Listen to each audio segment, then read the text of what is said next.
Welcome back learners, कैसे हो आप सभी। आज है जर्नल एंट्री की थर्ड क्लास। प्रीवियस 2 क्लासेस में हमने सीखा था simple and compound journal entries कैसे रिकॉर्ड होती हैं। देन हमने डिस्काउंट एंड रिबेट ट्रांजैक्शंस की जर्नल एंट्री को रिकॉर्ड करना सीख लिया था। आज हम डिटेल में देखेंगे कि बैंक से रिलेटेड जितनी भी ट्रांजैक्शंस बिजनेस में होती हैं उनकी जर्नल एंट्री कैसे रिकॉर्ड करी जाती है, क्योंकि बैंकिंग ट्रांजैक्शंस रिकॉर्ड करते हुए 2-3 की पॉइंट्स हमें ध्यान में रखने होते हैं। तो वीडियो को एंड तक जरूर देखेगा ताकि आपको बैंकिंग ट्रांजैक्शंस की जर्नल एंट्री रिकॉर्ड करना अच्छे से आ जाए। तो शुरू करते हैं आज की क्लास। अब हम कुछ बैंकिंग ट्रांजैक्शंस के इफेक्ट्स को समझ लेते हैं। फर्स्ट है, when bank account opened with a cheque from savings account और personal cash deposited in firm's bank account. Saving account एक इंडिविजुअल का पर्सनल अकाउंट होता है जो हम बैंक में पैसा सेव करने के लिए ओपन करवाते हैं। अब सेविंग अकाउंट का मेन ऑब्जेक्टिव है पैसा सेव करना, तो इसलिए सेविंग अकाउंट से हमें ज्यादा ट्रांजैक्शंस करना अलाउड नहीं होता। लेकिन बिजनेस में तो डेली बेस पर बहुत सारी ट्रांजैक्शंस होती हैं, तो इसलिए बिजनेस के लिए हमें अलग से फर्म के नेम पर एक करंट अकाउंट ओपन करवाना पड़ता है जिसमें हम डेली बेस पर कितनी भी ट्रांजैक्शंस कर सकते हैं। अब ऑनर ने फर्म के करंट अकाउंट में अपने पर्सनल अकाउंट से कोई पैसा ट्रांसफर करा है या फिर अपना पर्सनल कैश फर्म के करंट अकाउंट में डिपॉजिट करा है, तो ये बन जाएगा बिजनेस के लिए कैपिटल इन्वेस्टेड। तो इसका इफेक्ट जाएगा एक तो बैंक अकाउंट पर और एक कैपिटल अकाउंट पर। बैंक एक एसेट है, एसेट का रूल होता है debit the increase credit the decrease. Bank balance increase हो रहा है तो इसलिए डेबिट हो जाएगा। कैपिटल के लिए रूल होता है debit the decrease credit the increase. Capital भी इंक्रीज हो रही है तो इसलिए कैपिटल क्रेडिट हो जाएगी। तो एंट्री बनेगी bank account debited to capital account. Narration आ जाएगी बीइंग कैपिटल इंट्रोड्यूस्ड, जब ऑनर अपना पर्सनल पैसा बैंक में डिपॉजिट करेगा फर्म के बैंक अकाउंट में। लेकिन अगर हम ऑफिस का ही कैश फर्म के बैंक अकाउंट में डिपॉजिट करते तो when office cash is deposited in firm's bank account, तो इसका इफेक्ट जाएगा बैंक पर और कैश पर। बैंक और कैश दोनों ही एसेट है, एसेट का रूल होता है debit the increase credit the decrease. Bank balance increase होगा तो इसलिए डेबिट हो जाएगा, कैश बैलेंस डिक्रीज होगा तो इसलिए कैश क्रेडिट हो जाएगा। तो यहां पे हमारी एंट्री बनेगी bank account debited to cash account being cash deposited in bank. अब अगर हम पैसा विड्रॉ कर ले बैंक से तो क्या होगा, when cash is withdrawn from bank for office use, office के लिए ही पैसा निकाला है तो ऑफिस का कैश बैलेंस बढ़ जाएगा तो इसलिए कैश अकाउंट डेबिट हो जाएगा। लेकिन ऑफिस का बैंक बैलेंस डिक्रीज हो जाएगा तो इसलिए बैंक अकाउंट क्रेडिट हो जाएगा। तो एंट्री बनेगी cash account debited to bank account being cash withdrawn from bank. For personal use, अगर हम अपने पर्सनल यूज के लिए ऑनर अपना पैसा निकाल रहा है तो वो बन जाएगा ड्रॉइंग्स। और ड्रॉइंग के लिए हमारे पास इफेक्ट जाएगा ड्रॉइंग्स अकाउंट और बैंक अकाउंट में। बैंक अकाउंट तो डिक्रीज हो रहा है तो इसलिए बैंक अकाउंट क्रेडिट हो गया। ड्रॉइंग्स को सेम कैपिटल के रूल के थ्रू देखते हैं, क्योंकि ड्रॉइंग करने से कैपिटल डिक्रीज हो जाएगी ओनर की, तो कैपिटल डिक्रीज होने पर डेबिट होती है ना, तो इसलिए ड्रॉइंग्स अकाउंट हो जाएगा डेबिट। तो एंट्री बनेगी drawings account debited to bank account being cash withdrawn from bank for personal use. अब हम बैंक से पेमेंट करने की ट्रांजैक्शन समझ लेते हैं। अगर ट्रांजैक्शन में लिखा है चेक इशूड, यानी आपने बैंक से पेमेंट करी है, और अगर ट्रांजैक्शन में लिखा है चेक रिसीव्ड, यानी आपको बैंक से पेमेंट रिसीव हुई है। जैसे कि यहां लिखा है when cheque issued to a creditor और cheque issued for purchase of goods और एसेट। आपने गुड्स परचेज करते हुए चेक इशू करा, या फिर आपने एसेट परचेज करते हुए चेक इशू करा, या फिर आपने जो गुड्स पहले क्रेडिट पर परचेज करे हुए थे तो क्रेडिटर को पेमेंट करने के लिए चेक इशू करा। जब चेक को इशू करते हो पेमेंट करने के लिए तो कुछ डेट्स इन्वॉल्व होती है वहां पर। जैसे आपने चेक तो दिया सामने वाली पार्टी को 1 अगस्त को, लेकिन जरूरी थोड़ी है कि उसने 1 अगस्त को ही बैंक से इसको कैश करा लिया होगा। हो सकता है कि वो 1 अगस्त को डिपॉजिट ना कर पाया हो, उसने 2 अगस्त को बैंक में चेक को डिपॉजिट करा। अब चेक को डिपॉजिट करने के बाद क्लियर होने में 2 से 3 दिन लग जाते हैं। हो सकता है बीच में वर्किंग डे भी ना पड़े, संडे पड़ जाए या कोई और छुट्टी पड़ जाए। तो सपोज उसके बैंक अकाउंट में पैसा जा रहा है 5 अगस्त को, तो हमारे पास 3 डेट हो गई, 1, 2 और 5। हमने चेक दिया 1 तारीख को, लेकिन हमारे बैंक अकाउंट से पैसा कटेगा 5 तारीख को। तो हम एंट्री किस डेट पर रिकॉर्ड करेंगे, हम फॉलो करते हैं प्रूडेंस कॉन्सेप्ट। प्रूडेंस कहता है कि अपने फ्यूचर के एक्सपेंस और लॉसेस के लिए आज ही अकाउंटिंग करके चलो। तो हमने जब उसको 1 अगस्त को चेक दिया तो मुझे तो इसी दिन पता चल गया ना कि मेरे फ्यूचर में मेरे अकाउंट से पैसा कट जाएगा, तो मैं 1 अगस्त को ही अपनी बुक्स में एंट्री रिकॉर्ड कर लूंगा जब भी चेक को इशू करते हैं, यानी कि on the date of cheque issued, cheque issue करते ही एंट्री कर लेंगे। अगर हमने गुड्स परचेज करे हैं तो परचेज अकाउंट एक्सपेंस है तो डेबिट हो जाएगा। अगर हमने एसेट परचेज करी है तो एसेट अकाउंट डेबिट हो जाएगा। अगर हम किसी क्रेडिटर को पेमेंट कर रहे हैं तो क्रेडिटर एक लायबिलिटी है ना, और लायबिलिटी डिक्रीज होती है तो डेबिट होता है, तो क्रेडिटर अकाउंट डेबिट हो जाएगा। और तीनों ही केसेस में बैंक से पैसा डिडक्ट होगा तो बैंक अकाउंट डिक्रीज हो जाएगा, तो इसलिए बैंक अकाउंट हो जाएगा क्रेडिट। तो एंट्री बनेगी परचेज अकाउंट डेबिट, या फिर एसेट अकाउंट डेबिट, या फिर क्रेडिटर्स अकाउंट डेबिट, और इनके क्रेडिट में होगा to bank account being cheque issued, और ये एंट्री होगी on the date of cheque issued. Next, ऐसे ही जब हमें चेक मिले, when cheque received from a debtor और फॉर सेल ऑफ गुड्स, हमने गुड्स की सेल करी या फिर हमने जो गुड्स उधार पे बेच रखे थे तो डेटर ने हमें चेक दे दिया। इसमें दो केस होते हैं। When cheque is banked on the same date, हमें जिस डेट पर चेक मिला हमने तुरंत उसको बैंक में डिपॉजिट कर दिया। डेटर ने मुझे चेक दिया 1 अगस्त को और मैं 1 अगस्त को ही जाकर के उसको बैंक में डिपॉजिट कराया। अब यहाँ पे आता है revenue recognition concept. Revenue recognition concept कहता है कि जब आपका इनकम पर राइट आ जाए, आपका अधिकार हो जाए उसे रिसीव करने का, तब उसे रिकॉर्ड कर लो। जब मैं चेक को 1 अगस्त के दिन ही डिपॉजिट कराया बैंक में, तो मेरा राइट आ गया ना कि हाँ मुझे बैंक से पैसा मिल जाएगा, तो मैं 1 अगस्त को ही एंट्री कर दूंगा बैंक में पैसा आ रहा है, तो बैंक अकाउंट डेबिट हो जाएगा, इंक्रीज हो रहा है। अब ये किस लिए आ रहा है, क्योंकि सेल से आ रहा है तो सेल इनकम है तो क्रेडिट हो जाएगी, और डेटर मुझे पैसा दे रहा है तो इसलिए डेटर भी क्रेडिट हो जाएगा। तो एंट्री बन जाएगी bank account debited to sales account या फिर टू डेटर्स अकाउंट, और ये एंट्री रिकॉर्ड होगी on the date of cheque received, अगर मैं सेम डेट पर ही चेक को बैंक में डिपॉजिट कर दूं।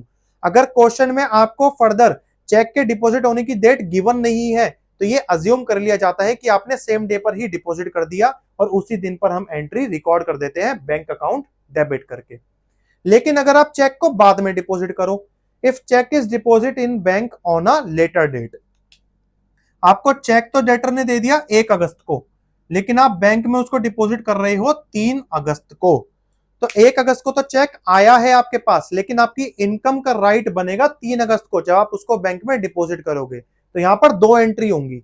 जिस दिन चेक रिसीव हो रहा है यानी कि 1 अगस्त को, तो आपके पास एक एसेट आ जाएगी चेक इन हैंड, आपके हाथ में चेक आ जाएगा, तो एसेट आ रही है आपके पास, एसेट इंक्रीज हो रही है, तो चेक इन हैंड अकाउंट हो जाएगा डेबिट, और ये डेटर से मिल रहा है ना तो टू डेटर्स अकाउंट, तो एंट्री बन जाएगी cheque in hand account debited to debtors account being cheque received. लेकिन जब आप चेक को डिपॉजिट करोगे बैंक में, तब आपका राइट बन जाएगा ना इनकम रिसीव करने का, तो on the date of cheque deposited in bank यानी कि 3 अगस्त को आप एंट्री करोगे बैंक अकाउंट डेबिटेड, क्योंकि बैंक बैलेंस इंक्रीज हो जाएगा, और आपके पास एक एसेट चली जाएगी cheque in hand, cheque in hand की एसेट खत्म हो जाएगी ना, तो इसे चेक इन हैंड हो जाएगा क्रेडिट, तो एंट्री बनेगी bank account debited to cheque in hand account being cheque deposited in bank. तो यह एंट्री होती है जब हमें चेक रिसीव होता है।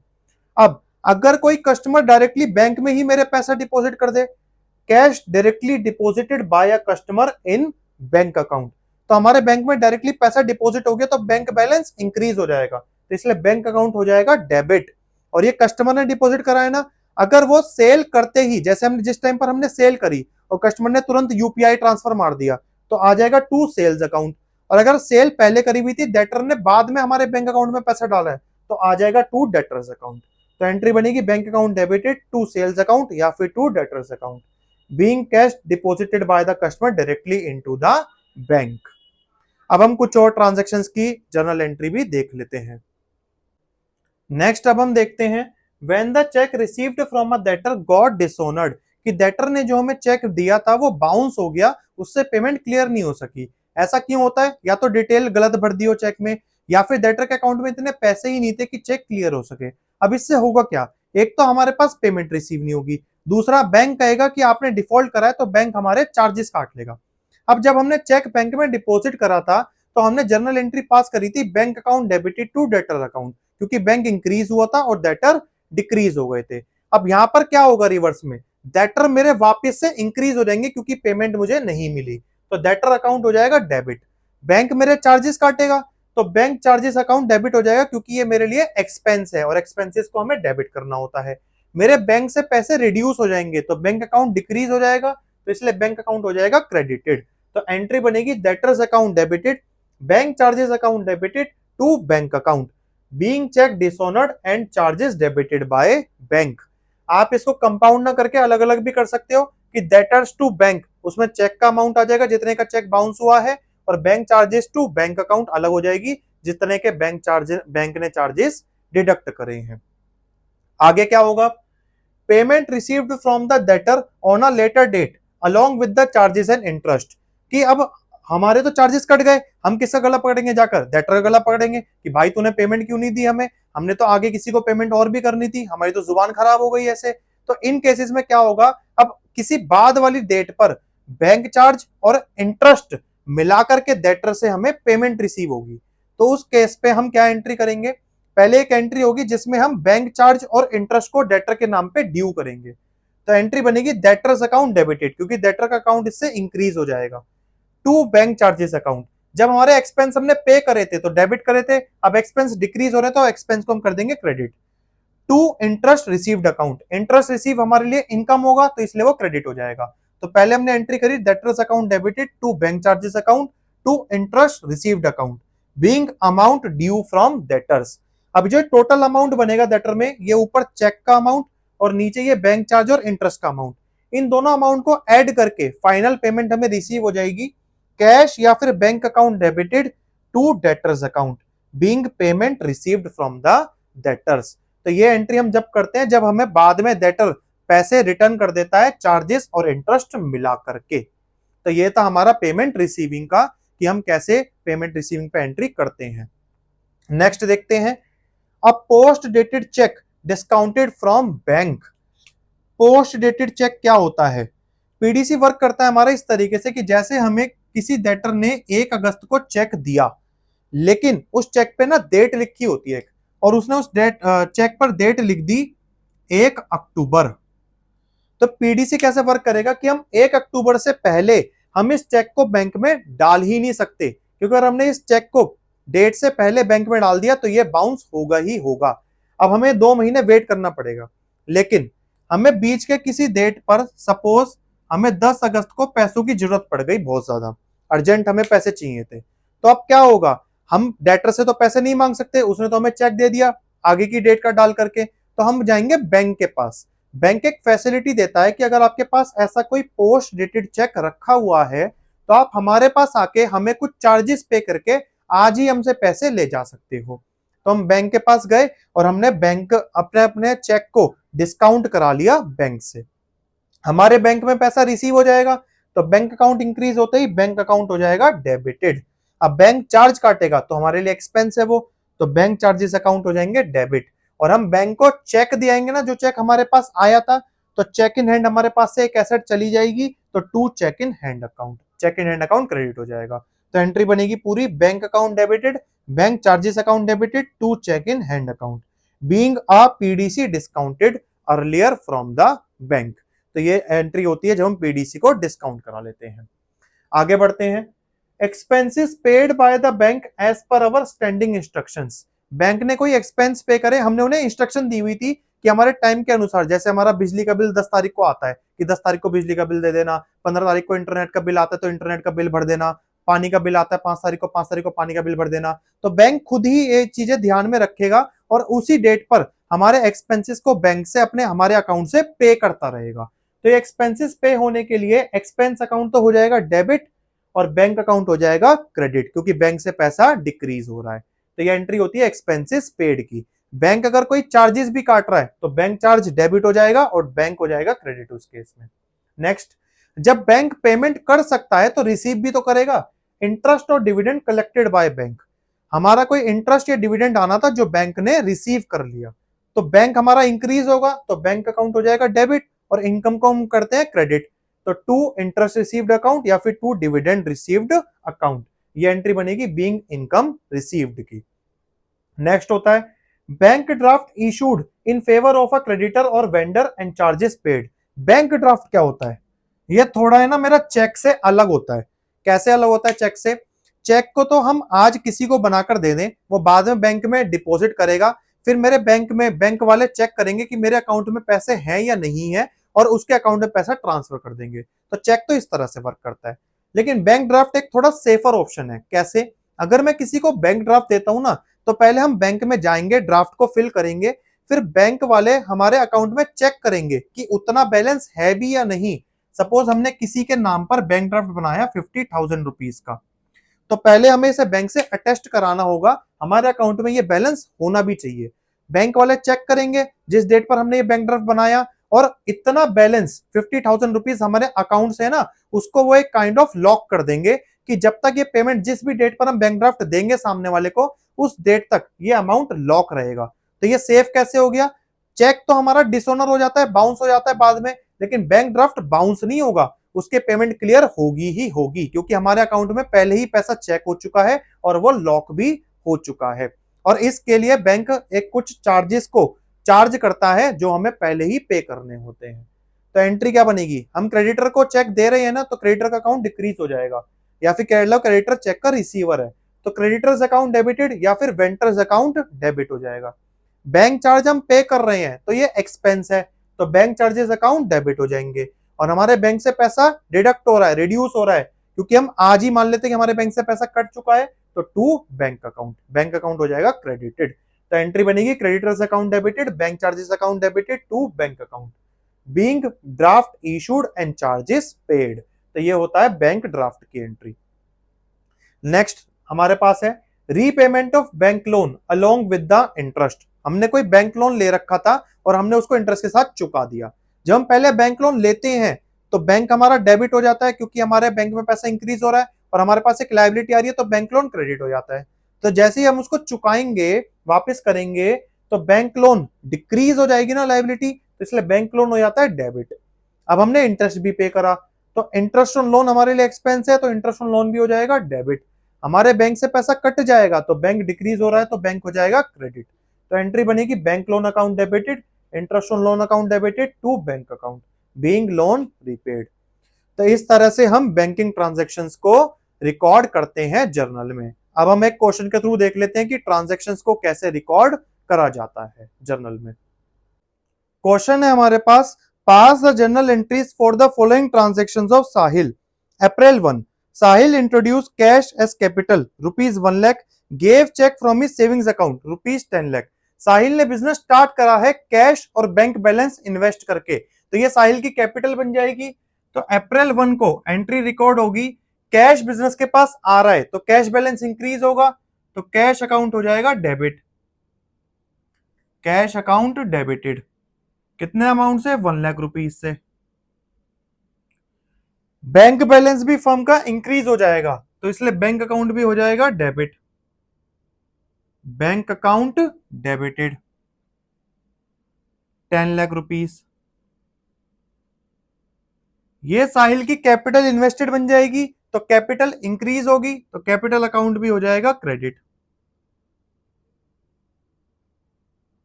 कैपिटल अकाउंट में अमाउंट आएगा कैश और बैंक का टोटल 1 और 10 लाख, 11 लाख रुपीज। तो एंट्री बनी cash account debited, bank account debited to capital account. Narration लिख देंगे बीइंग बिजनेस स्टार्टेड।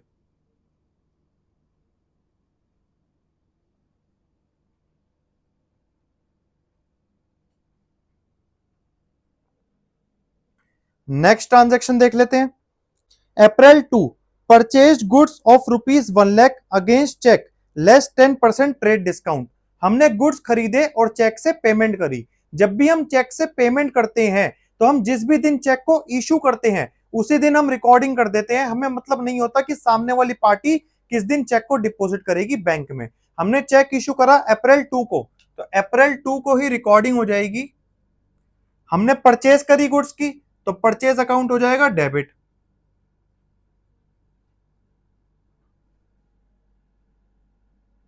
और हमने बैंक से पेमेंट करी है, तो बैंक बैलेंस डिक्रीज हो जाएगा, तो बैंक बैलेंस हो जाएगा क्रेडिट। अमाउंट कैसे आएगा? 1 लाख रुपीज गुड्स का प्राइस था और 10% का ट्रेड डिस्काउंट, तो 1 लाख में से 10% लेस हो जाएंगे ना, तो अमाउंट आ जाएगा 90,000 rupees.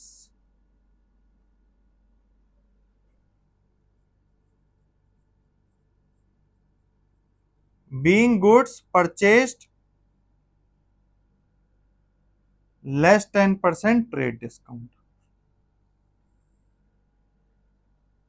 Next transaction, April 2 issued cheque as advance for machinery ₹1,00,000। हमने चेक इशू करा मशीनरी के एडवांस के लिए ₹1,00,000 का। एडवांस में पेमेंट कर रहे हैं, मशीनरी आज परचेज नहीं करी, एडवांस में ही पैसे दे दिए हमने। चेक इशू करा है, पेमेंट करी है, तो अप्रैल 2 को ही हमारे पास एंट्री हो जाएगी। अब मशीनरी तो हमने परचेज नहीं करी, तो मशीनरी अकाउंट डेबिट मत कर देना, क्योंकि मशीनरी अभी आई नहीं है, हमने एडवांस दिया है, तो ये एक एसेट बन जाएगी हमारे पास एडवांस फॉर मशीनरी अकाउंट के नाम से। और एसेट इंक्रीज हो रही है, तो एडवांस फॉर मशीनरी अकाउंट हमारा हो जाएगा डेबिट। और हम बैंक से पेमेंट कर रहे हैं, तो बैंक बैलेंस डिक्रीज हो जाएगा, तो बैंक अकाउंट हो जाएगा क्रेडिट ₹1,00,000 से।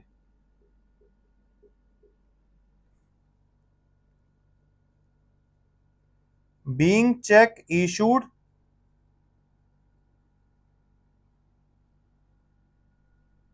As advance for machinery.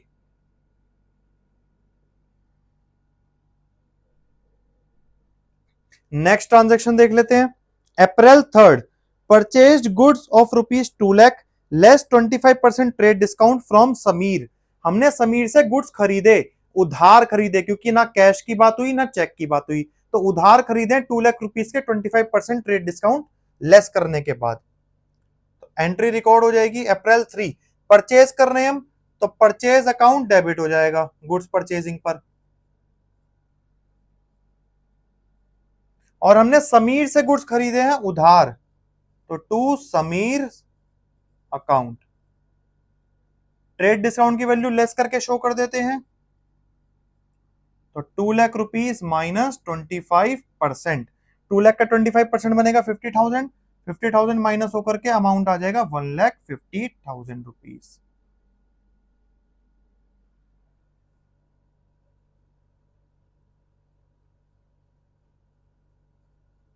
Being goods purchased on credit.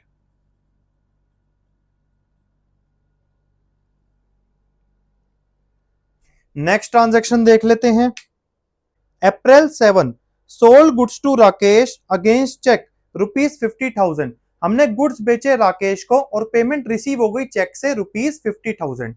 जब भी हमें पेमेंट मिलती है चेक से, तो हम ये देखते हैं कि हमने चेक डिपॉजिट किस डेट पे करा बैंक में। तो आप क्वेश्चन को पूरा एनालाइज करो, क्वेश्चन में कहीं भी बात नहीं करी गई है कि हमने चेक किस डेट पर डिपॉजिट करा। तो जब क्वेश्चन साइलेंट होता है, तो हम ये मान लेते हैं कि हमने सेम डे पर ही अप्रैल 7 को ही चेक को बैंक में डिपॉजिट कर दिया। और डिपॉजिट करते ही क्या एंट्री हो जाएगी, अप्रैल 7 हमारा बैंक बैलेंस इंक्रीज हो जाएगा, क्योंकि हमारे पास राइट आ गया इनकम को रिसीव करने का। तो बैंक बैलेंस को हम कर देंगे इंक्रीज, तो बैंक अकाउंट हो जाएगा डेबिट। हमने सेल करी गुड्स की, तो सेल हमारी इनकम है, तो इसलिए सेल्स अकाउंट हो जाएगा क्रेडिट। कितने अमाउंट की सेल करी हमने, ₹50,000 की, तो बैंक में डेबिट के सामने 50,000 और सेल्स में क्रेडिट के सामने 50,000। Being goods sold and received cheque. ये थी हमारी ट्रांजैक्शन, क्योंकि हमें चेक रिसीव भी हो गया और हमने तुरंत उसी डेट पर उसको डिपॉजिट भी कर दिया बैंक में। Next, April 7 sold goods to Raman ₹50,000 less 10% trade discount. हमने गुड्स बेचे रमन को ₹50,000 के और उसमें से 10% का ट्रेड डिस्काउंट लेस करके बेचे। अब यहां पर कैश या फिर बैंक की बात नहीं करी गई है, तो यानी हमने उधार गुड्स बेचे हैं रमन को। तो अप्रैल 10 रिकॉर्डिंग हो जाएगी, रमन एक डेटर बन जाएगा हमारा, तो एसेट इंक्रीज हो रही है, तो रमन अकाउंट डेबिटेड। हम इनकम कर रहे हैं, तो सेल्स अकाउंट हो जाएगा क्रेडिट, तो Raman account debited to sales account. Amount कैसे शो होगा, 50,000 गुड्स का लिस्ट प्राइस था और 10% का ट्रेड डिस्काउंट इसमें से माइनस कर देंगे। 50,000 का 10% कितना बनेगा, ₹5,000। तो ₹5,000 लेस होंगे, तो हमारे पास आ जाएगा 45,000 का अमाउंट सेल्स का। तो एंट्री बन गई Raman account debited to sales account 45,000 rupees being goods sold on credit less 10% trade discount. Next transaction देख लेते हैं। April 12 bank paid electricity bill as per our standing instructions ₹15,000। हमने बैंक को इंस्ट्रक्शन दी हुई थी तो बैंक ने ड्यू डेट आते ही इलेक्ट्रिसिटी बिल पे कर दिया 15,000 रुपए का। तो बैंक से पेमेंट हो रही है एक्सपेंस की। जब हम एक्सपेंस पे करते हैं तो एक्सपेंस का नाम हो जाता है डेबिट। तो electricity bill account debited.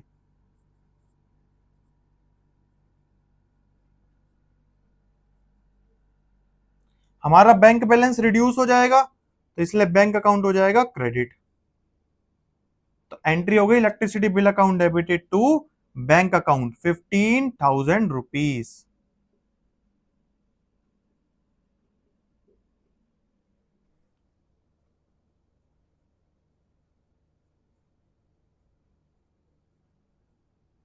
Being bill paid. Next transaction देख लेते हैं। April 14 receive cheque from Raman and allowed 2% cash discount. Raman से चेक मिल गया और 2% का हमने डिस्काउंट अलाउ करा। दोबारा पेमेंट रिसीव हो रही है तो आगे देख लेते हैं कि क्या हमने चेक बाद में डिपॉजिट करा है कभी। यस, हमें गिवन है अप्रैल 16 को कि हमने रमन का चेक डिपॉजिट करा बैंक में। अब चेक तो मिला अप्रैल 14 को, हम उसको डिपॉजिट कर रहे हैं अप्रैल 16 को। तो अप्रैल 14 को क्या एंट्री होगी? एंट्री दोनों दिन होगी। दोनों दिन हम एंट्री करेंगे कि ट्रांजैक्शन हो रही है दोनों दिन ही। अप्रैल 14 को क्या हो रहा है? मेरे पास चेक आ रहा है। तो चेक जब हमें रिसीव हो रहा है लेकिन हम बैंक में तो नहीं डाल रहे, तो एक एसेट ओपन हो जाएगी हमारे पास, cheque in hand account debited. और हम रमन को डिस्काउंट भी अलाउ कर रहे हैं ना, तो डिस्काउंट अलाउड हमारे लिए नुकसान होता है, तो डिस्काउंट अलाउड डेबिट हो जाएगा नुकसान हमारा। तो डिस्काउंट अलाउड अकाउंट डेबिटेड। अब ये चेक हमें रमन से मिल रहा है ना, तो रमन क्रेडिट हो जाएगा क्योंकि डेटर डिक्रीज हो रहे हैं, या फिर रमन चेक का गिवर है ऐसे कह लो, तो रमन अकाउंट क्रेडिट हो जाएगा। रमन से कितने रुपए लेने थे? 45,000। तो रमन का तो अकाउंट डिक्रीज हो जाएगा 45,000 से क्रेडिट में, लेकिन हमने डिस्काउंट भी तो दिया है तो डिस्काउंट में आ जाएगा 45,000 रुपीज का ही 2%। कितना बनेगा? 900 रुपीज। तो बैंक से बैलेंस पेमेंट रिसीव हो जाएगी 44,100 रुपीज। इतने का हमें चेक मिल जाएगा अभी। Being cheque received from Raman. अब इसके बाद अप्रैल 16 को कहा गया कि रमन का चेक हमने बैंक में डिपॉजिट कर दिया। अब हम चेक डिपॉजिट कर रहे हैं अप्रैल 16 को, तो अप्रैल 16 को हमारा राइट आ जाएगा इनकम पर। तो अप्रैल 16 को हम अपना बैंक अकाउंट डेबिट कर सकते हैं। तो बैंक में हमारे बैलेंस इंक्रीज हो जाएगा तो बैंक अकाउंट हो जाएगा डेबिट चेक डिपॉजिट वाली डेट पर। अब यहां पर दोबारा रमन का नाम मत डाल देना, रमन से तो एक ही बार चेक आ गया, रमन को हम क्रेडिट कर चुके। अब हम चेक इन हैंड को बैंक में दे करके आएंगे, जो चेक हमारे हाथों में था। तो चेक इन हैंड नाम की जो एसेट थी वो डिक्रीज हो जाएगी, तो वो क्रेडिट हो जाएगी bank account debited to cheque in hand account. ये एंट्री बन जाती है जब हम चेक को किसी बाद वाली डेट पर डिपॉजिट करते हैं।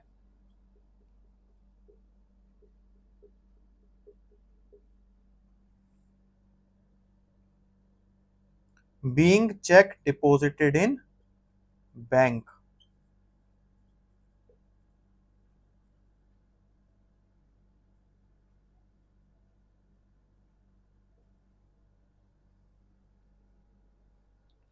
नेक्स्ट ट्रांजैक्शन देख लेते हैं।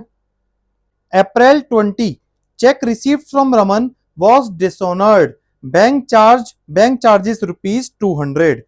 रमन का चेक डिसऑनर हो गया, बाउंस हो गया, पेमेंट नहीं मिल पाई हमें, और बैंक ने चार्ज भी लगा दिया हमारे ऊपर 200 रुपीज का। तो अब क्या एंट्री होगी हमारे पास? अप्रैल 20 जब चेक डिसऑनर हो गया तो हमारे पास पैसा तो नहीं आया। अब हम क्या करेंगे? दोबारा डेटर को अकाउंट कर लेंगे अपनी बुक्स में। हम तो दोबारा उससे पैसे लेने के हकदार हो गए ना, तो रमन्स अकाउंट डेबिटेड।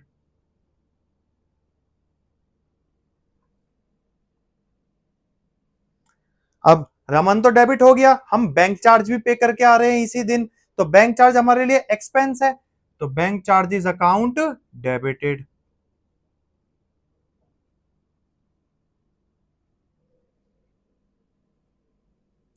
हमारे बैंक से पैसा डिडक्ट हो जाएगा, तो बैंक अकाउंट हमारा क्रेडिट हो जाएगा रिड्यूस होते ही।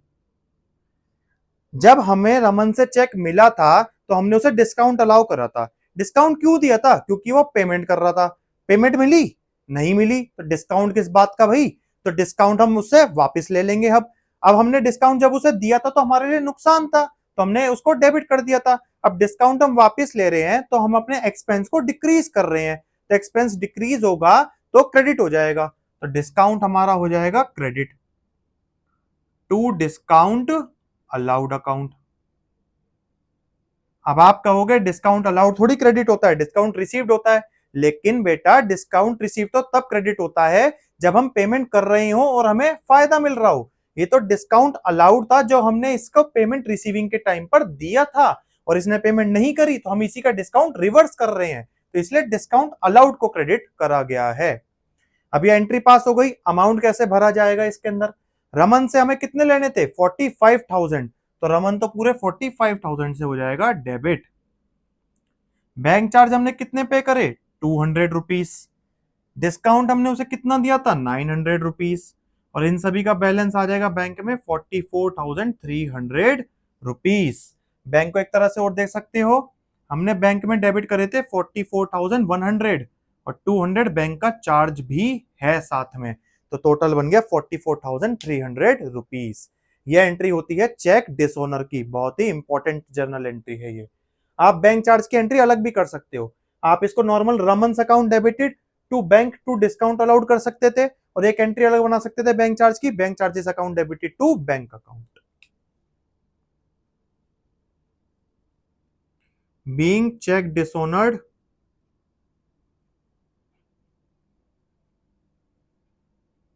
And charges paid.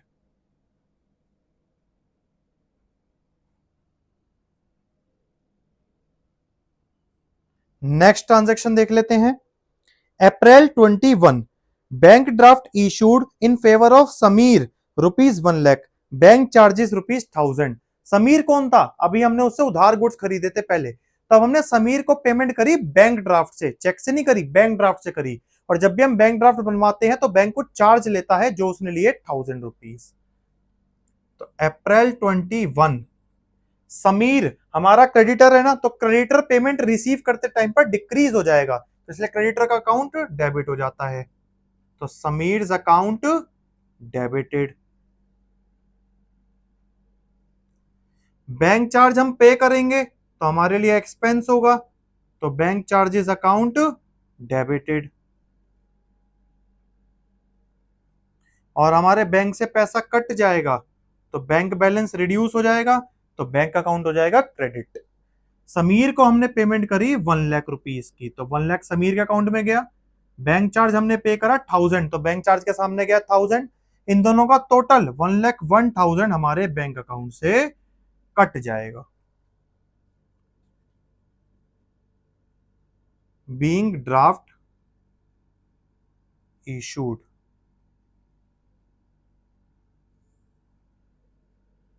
Next transaction देख लेते हैं।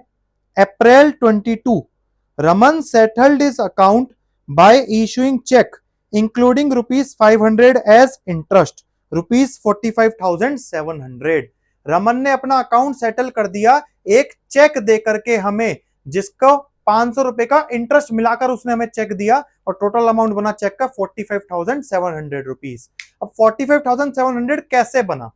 रमन से मुझे 45,000 तो लेने थे ना, और जो ये बैंक चार्ज मैंने पे करे चेक डिसऑनर के टाइम पे, ये मैं क्यों दूं? मैं तो रमन से वापस ले लूंगा, तो ये 200 मिला करके लूंगा मैं इससे, पहली बात तो 45,200 बन गए। और फिर 500 रुपए का मैं उससे इंटरेस्ट लूंगा कि भाई तूने मेरी पेमेंट लेट कर दी, अब तू मुझे ब्याज देगा, तो 500 रुपए वो इंटरेस्ट भी देगा, तो इस तरह से टोटल बन जाएंगे 45,700। लेकिन फिलहाल रमन के अकाउंट में केवल 45,000 ड्यू है, तो पहले वो 700 रुपीज रमन के अकाउंट में हम ड्यू करेंगे। कैसे ड्यू करे जाएंगे? हम एंट्री करेंगे अप्रैल 22 को रमन अकाउंट डेबिटेड।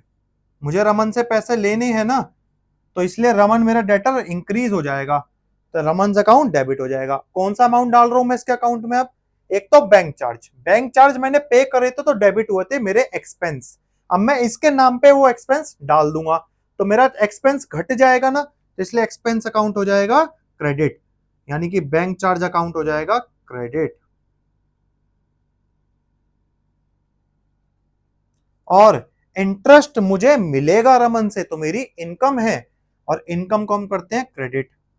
तो टू इंटरेस्ट रिसीव्ड, हर इनकम के आगे हम रिसीव्ड लगा के लिख देते हैं कि हमें रिसीव हुई है, income received account. Bank charge थे 200, इंटरेस्ट है 500, तो टोटल 700 हमने रमन के अकाउंट में ड्यू कर दिया।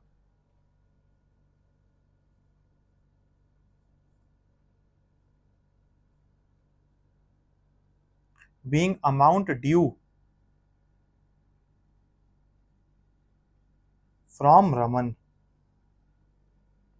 अब रमन हमें पैसा दे देगा ना, तो रमन से हमें पैसा रिसीव होगा चेक के थ्रू अप्रैल 22 को ही, तो इसी दिन हमारे बैंक में पैसा आएगा, तो हम बैंक अकाउंट को कर देंगे डेबिट, क्योंकि बैंक बैलेंस इंक्रीज हो जाएगा। तो हमने बैंक अकाउंट को कर दिया डेबिट। अब बैंक अकाउंट डेबिट हो गया, किससे पैसा आ रहा है? रमन से। रमन का अकाउंट डिक्रीज हो जाएगा डेटर का, तो इसलिए रमन अकाउंट क्रेडिट हो जाएगा टू रमन अकाउंट। एंट्री बन गई bank account debited to Raman account.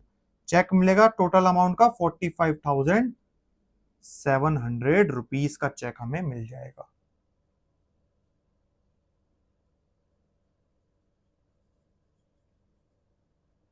Being cheque received. Last transaction है April 25, amount transfer to fix deposit ₹3 lakh. हमने फिक्स डिपॉजिट अकाउंट ओपन करा और उसमें 3 लाख रुपए ट्रांसफर कर दिए। अब फिक्स डिपॉजिट अकाउंट भी बैंक में है, करंट अकाउंट भी बैंक में है, तो दोनों अलग अलग क्यों रखने हैं? करंट अकाउंट तो डेली चलता रहेगा, जिसमें पैसे डेली आएंगे, डेली पैसे जाएंगे। बट फिक्स डिपॉजिट को हम एक सर्टेन पीरियड के लिए अमाउंट फिक्स कर देते हैं कि वहां पर वो अमाउंट सेव रहेगा और हम उसको छेड़ेंगे नहीं और उसमें हमें इंटरेस्ट मिलता रहेगा। तो इसलिए फिक्स डिपॉजिट हमारी अलग एसेट है करंट बैंक अकाउंट से। तो जब हम फिक्स डिपॉजिट ओपन कर रहे हैं तो एक एसेट बन जाएगी ना, तो एसेट बन रही है तो फिक्स डिपॉजिट अकाउंट हो जाएगा debit. Fix deposit account debited, और हमारे बैंक बैलेंस से पैसा कट जाएगा तो बैंक अकाउंट हो जाएगा क्रेडिट। तो एंट्री बन गई fix deposit account debited to bank account 3 lakh rupees.